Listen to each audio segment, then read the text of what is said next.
The arrival of the beasts. The Galactic Empire, a consortium of star-spanning civilizations, prided itself on order, structure, and its vast network of interplanetary alliances. It had brought peace, or at least a heavily policed version of it, to the galaxy, where strict regulations dictated everything from interstellar travel to planetary ecosystem protection. However, no civilization, no matter how powerful, was ready for what humanity was about to unleash. When humans first entered the galactic scene, they were greeted with polite indifference. They were merely the latest in a long line of newcomer species, hailing from a small planet in an unfashionable sector. At the time, the Empire saw them as barely worth attention, another curious species from the galactic rim, known primarily for their unusual resilience and a peculiar, some would say reckless, love for exploring the universe. But humans had a knack for doing the unexpected. The arrival of the Ardent Dawn. The alarm came to Admiral Veracra while he was stationed on the Imperial stronghold of Circa. Known for being both a staunch enforcer of Imperial law and a scholar with deep respect for interstellar cultural diversity, Veracra was one of the most open-minded commanders in the Empire. But today, his patience and sense of calm were tested as he read the preliminary scans of the human vessel descending into orbit. The ship, a large freighter-class vessel named Ardent Dawn, appeared to be carrying something unusual. The energy signatures, slightly erratic in places, indicated that the cargo held living, organic material, but not just any material. Scans registered dangerously high bioelectrical readings, spikes in heart rates, and erratic movement from whatever was housed in its lower hull. It was more than enough to warrant an immediate investigation, especially as the humans had sent no prior documentation on their cargo, in flagrant disregard of Imperial protocol. Admiral Veracra dispatched a unit of security drones to accompany the humans as they docked in the Circan orbital bay, where the Ardent Dawn came to rest. The humans, though confident, appeared wary as they stepped out to meet the Imperial delegation. Leading the human contingent was Captain Elizabeth Hayes, a renowned explorer and, if Imperial intelligence was correct, known for her daring maneuvers against far more advanced species in combat.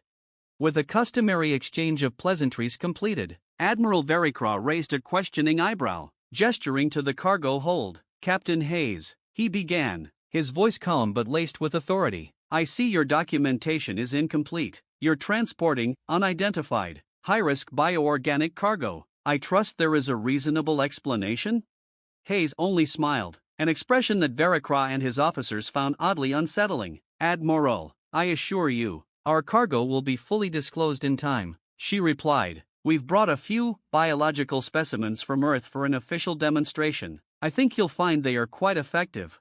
Veracra's patience was beginning to thin. "Captain Hayes," he intoned, "this is the Galactic Empire's most secure sector. Any threat posed by these specimens will be dealt with severely. Now, do you wish to tell us exactly what these creatures are, or would you prefer we inspect them ourselves?" Captain Hayes exchanged glances with her officers, stifling a smirk. "By all means, Admiral, take a look, but I think you'll understand better if you observe them in their natural state." Unleashing the predators.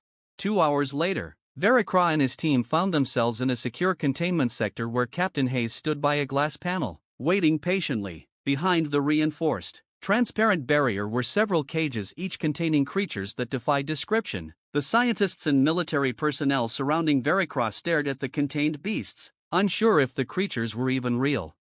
There, in one of the reinforced enclosures, was a powerful mountain lion, its golden eyes narrowing as it observed the alien officials with a primal intensity. Beside it paced a massive grizzly bear, over 7 feet tall and with claws that could rend steel. The beast's eyes were piercing and almost human in their expression, conveying intelligence mixed with an underlying hostility. And at the far end, a pair of gray wolves sat with their ears pricked, their golden gazes fixed on Veracra and his companions with an unnerving sense of purpose.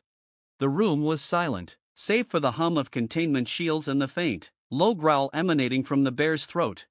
One of Veracra's assistants, a cautious young researcher named Tenor, leaned over to Hayes, whispering, "What are these creatures?" "Predators," Hayes replied, her voice filled with a strange sense of pride. "The apex hunters of North America, back on Earth, the best Earth has to offer." Veracra's gaze was still on the predators, noting the coordinated behavior of the wolves, the cat's calculated stillness, and the bear's raw strength. As he studied them, He began to understand that these weren't just simple animals, they were skilled hunters. He turned to Captain Hayes. "And why, exactly, have you brought them here?"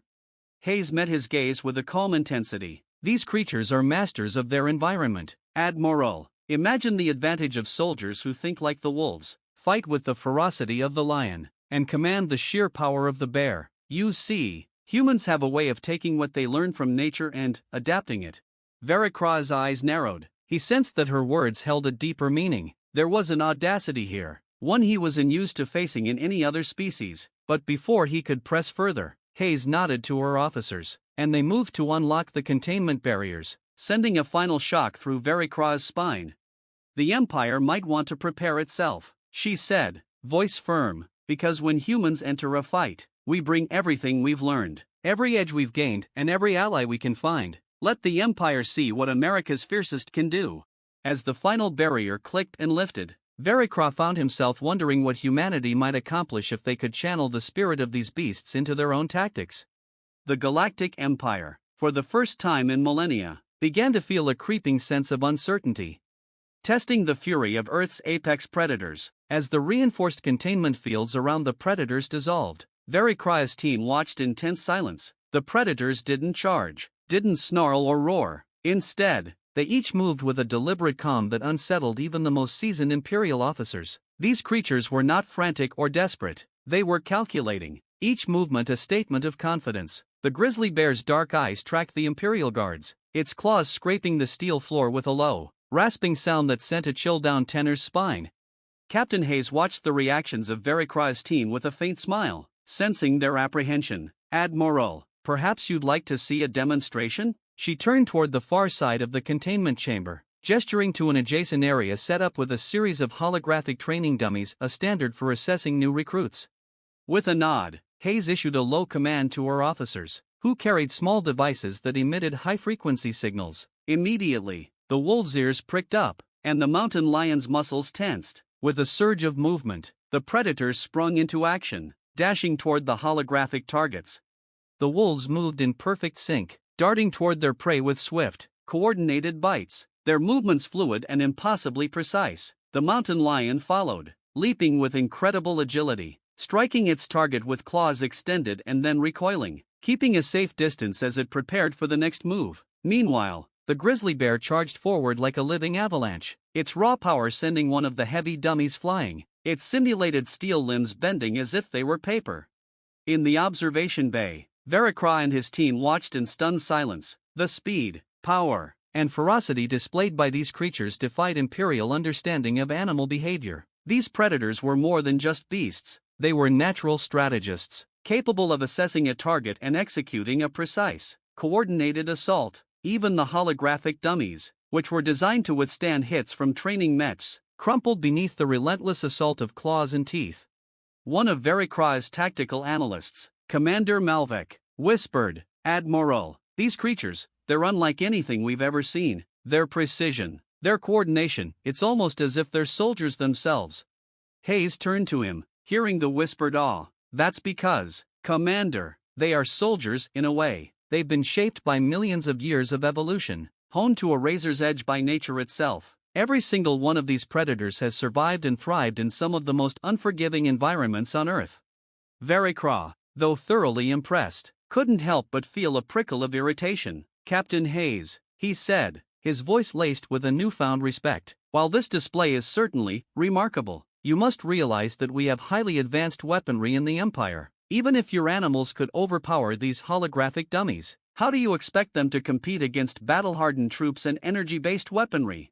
Hayes didn't seem the least bit deterred. "Admiral, with respect, you misunderstand why they're here. The grizzly bear doesn't dodge lasers, but it does teach us how to use power efficiently, without hesitation. The wolves show us that strategy and coordination can overwhelm even a superior foe. And the mountain lion? It reminds us of the power of adaptability and stealth." She paused, letting her words sink in. "We've learned a lot from these creatures, and now we're here to teach the Empire."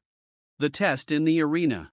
3 days later, the Galactic Empire had granted Captain Hayes permission to conduct a demonstration in one of the Empire's controlled arenas, a testing ground usually reserved for evaluating new tech against simulated enemies. Imperial elites and military officials gathered in the gallery, including Admiral Veracra and his staff, curious to see if the Predators could deliver the results Hayes promised. At the center of the vast arena, enclosed within energy shields, stood 24 humanoid training drones, mechanical soldiers programmed to engage with live combatants. Each drone was equipped with an array of energy weapons and armor, mimicking the Empire's elite soldiers. The Predators were released into the arena, each one positioned strategically in a different corner, Hayes' team overseeing from a nearby platform. As the drones activated, the Predators spread out, as if instinctively aware of their formation. The Empire's representatives watched, some in fascination, others with disbelief. In an instant, the wolves darted forward, moving as one through the cover provided by a series of steel barriers. They moved silently, without breaking formation, anticipating one another's movements with startling precision. As soon as the drones registered their presence and adjusted to take aim, the wolves split, each attacking from a different angle. They lunged, targeting vulnerable points on the drones, knocking them off balance, tearing through joints and exposing circuits. Meanwhile, the mountain lion leaped over a barricade, its powerful body hitting a drone square in the chest. Before the machine could even react, the lion had clamped its jaws onto a critical cable, ripping it out and leaving the drone to twitch helplessly. The lion then sprang back, moving quickly to its next target with a quiet, deadly focus that seemed almost human.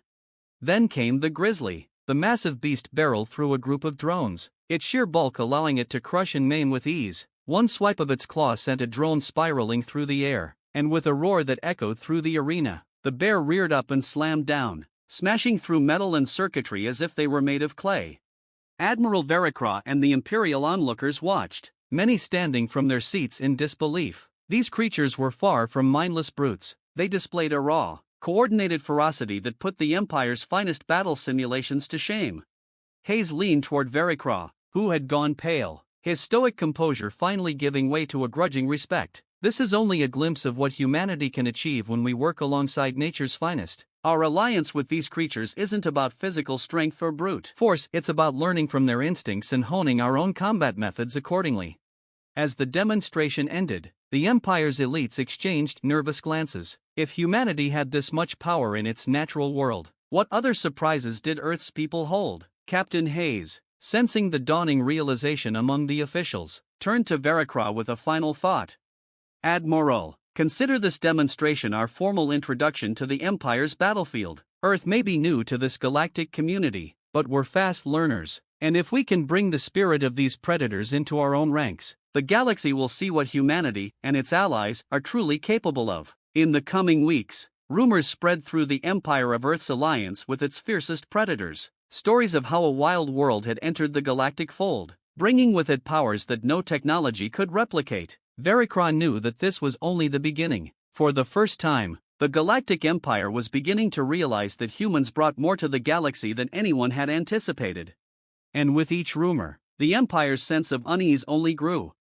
The Battle of Lana Prime. Weeks after the first demonstration, word of Earth's deadly allies spread across the galaxy. Rumors twisted the truth, tales morphing into legends of feral beasts hunting in the shadows, striking fear into even the most hardened Imperial soldiers. At first, these stories were seen as little more than embellishments, but soon, high-ranking officials began hearing about the Predator training units popping up on frontier worlds, with human soldiers integrating what they called Predator tactics in combat exercises.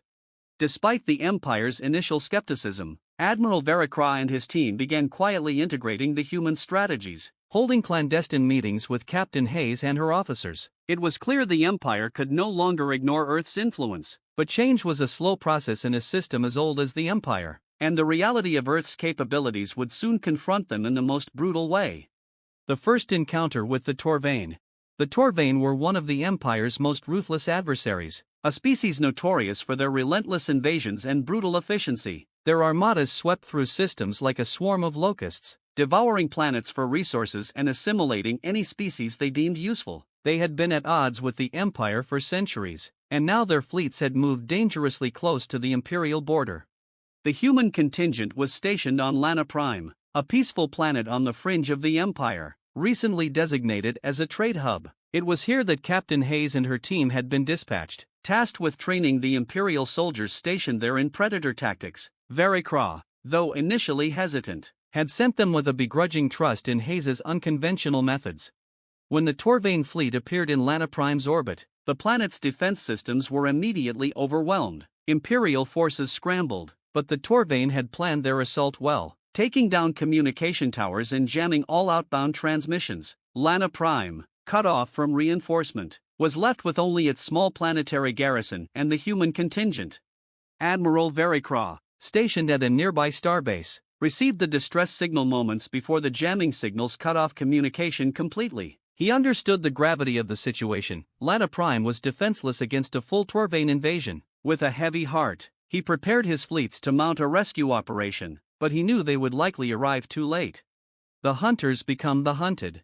On Lana Prime, Hayes and her team gathered the Imperial garrison in a fortified position deep within the dense forests surrounding the capital city. The planet's forests were lush and wild, providing natural cover, a fact that Hayes had studied well during her time there. The wolves, mountain lion, and grizzly bear, trained to respond to signal commands, were positioned around the perimeter, hidden among the dense foliage.